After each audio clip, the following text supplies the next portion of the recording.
ભુજપુર શ્રી ગણેશજી મંદિરે વિવિધ કાર્યક્રમો યોજાયા। રિપોર્ટ બાય કરણ વાઘેલા, ભુજ।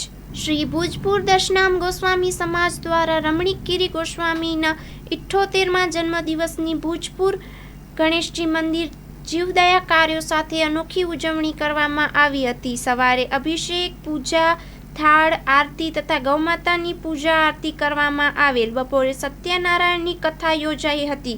સાંજે સમૂહ આરતી યોજાઈ હતી। કાર્યક્રમનું અધ્યક્ષસ્થાન કચ્છ જિલ્લા ગ્રામ પંચાયત સદસ્ય મહેન્દ્રભાઈ ગઢવી, માનવ જ્યોતના પ્રબોધ મુનવર, શંભુભાઈ જોશી, દયાભાઈ ગઢવી, કલ્યાણગીરી ગોસ્વામી, ભુજ પર દશનામ ગોસ્વામી સમાજ પ્રમુખ લઘુગીરી કરશનગીરી, ભુજપુર પાંજરાપોળના જયેશભાઈ ડેઢિયાએ શોભાવ્યું હતું। પ્રારંભે દીપ પ્રાગટ્ય કરવામાં આવેલ તેમજ દરેક આગેવાનોનું સન્માન કરવામાં આવેલ। ભુજપુરની વિવિધ સંસ્થાઓ તથા આગેવાનો દ્વારા શ્રી રમણીકગીરી ગોસ્વામીનું બહુમાન કરવામાં આવેલ અને તેમની પ્રવૃત્તિઓને બિરદાવવામાં આવેલ।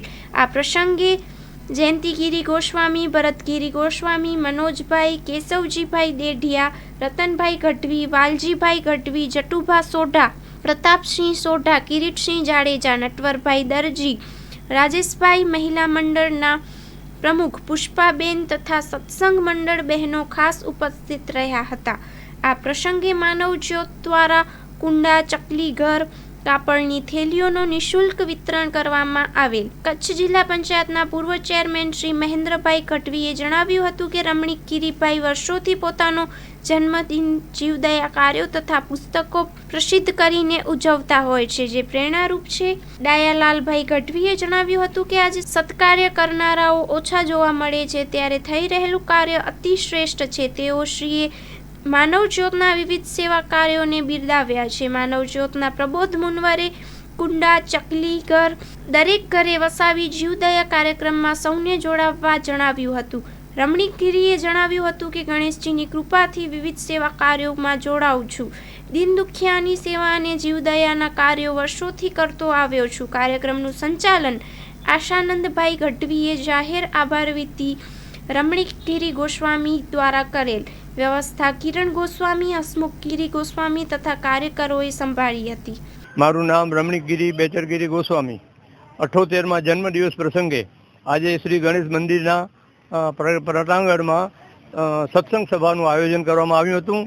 સત્યનારાયણની મહાપૂજા કરવામાં આવી હતી અને ગણપતિ દાદાને સુવર્ણ સ્વરૂપ આપવાનું એનું શુદ્ધિકરણ પણ મંદિરમાં કરવામાં આવ્યું। આજના આ પ્રસંગમાં પધારેલા શ્રી જિલ્લા પંચાયતના પ્રમુખ ચેરમેન શ્રી મહેન્દ્રભાઈ ગઢવી અને માનવ જ્યોત સંસ્થાના પ્રમુખ શ્રી પ્રબોધભાઈ મુનવર તથા આશાનંદભાઈ ગઢવી, ડાયાભાઈ ગઢવી અને શંભુલાલભાઈ જોશી તેમજ અન્ય આગેવાન સાધુ સંતો પધાર્યા હતા અને આ કાર્યક્રમમાં સૌએ અને સત્સંગ મંડળના બહેનોએ પણ ખૂબ સરસથી હાજરી આપી હતી અને આ કાર્ય હર વર્ષે હું મારા જન્મદિવસે ઉજવણી કરું છું અને દર વર્ષે મારું એક પુસ્તક હું સંપાદિત કરી બહાર પાડું છું અને વિનામૂલ્યે સમાજને અર્પણ કરું છું। અત્યાર સુધીમાં અમે 11 પુસ્તક સંપાદિત કર્યા છે।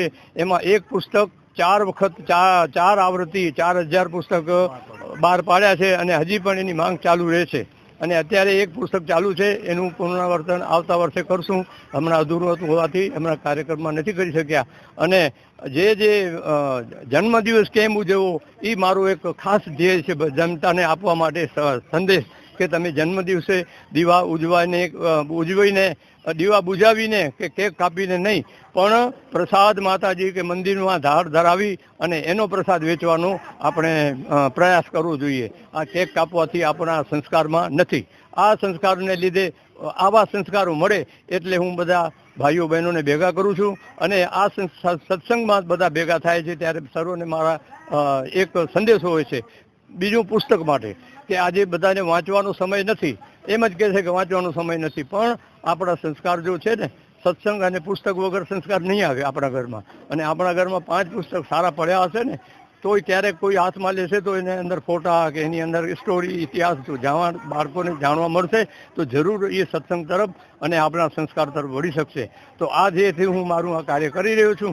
એમાં બધાનો સાથ સરકાર મળી રહેશે કારણ કે હું તો એક નાનો માણસ છું, 4 ચોપડી ભણેલું છું, પણ મને એવી ભગવાનની દયા છે કે હું સંપાદિત કરવામાં બધા એમ કહે છે કે ભાઈ ખરેખર તમે પુસ્તકમાં તો નામ કાઢ્યું છે. એમ કે મારું વખાણ નથી કરતો, પણ મને ભગવાન એવી શક્તિ આપી છે ને મને એમ કે હું જેમ બને એમ વધારે પુસ્તકો બહાર પાડું અને બધાને જ્યાં સંસ્કાર મળે.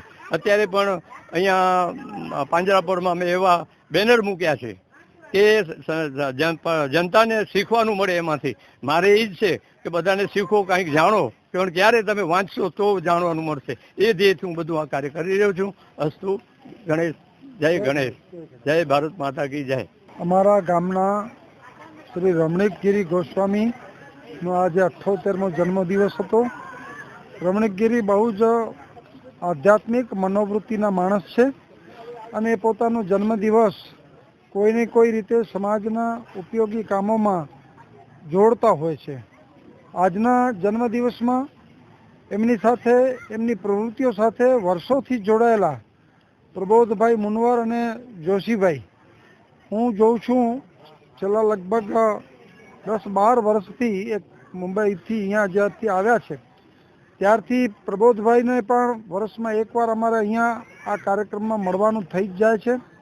અને આજના એના જન્મદિવસમાં સત્સંગ સભાનું આયોજન થયું અને એની સાથે સાથે આ કાળઝાળ ગરમીમાં પર્યાવરણ માટે એટલે પક્ષીઓ માટે પણ કુંડા વિતરણ અને ચકલીઓને રહેવા માટે ચકલી ઘર એનું પણ વિતરણ થયું. શરૂઆતમાં ચકલીઓ આ ચકલી ઘરમાં બહુ વિશ્વાસ કરતી નહોતી, પણ હવે તો ચકલીઓને પણ જાણે ખબર પડી ગઈ છે કે ચકલી નું ઘર આપણે બાંધીએ એટલે એ પણ તરત જ એમાં રહેવા માટે આવી જાય છે.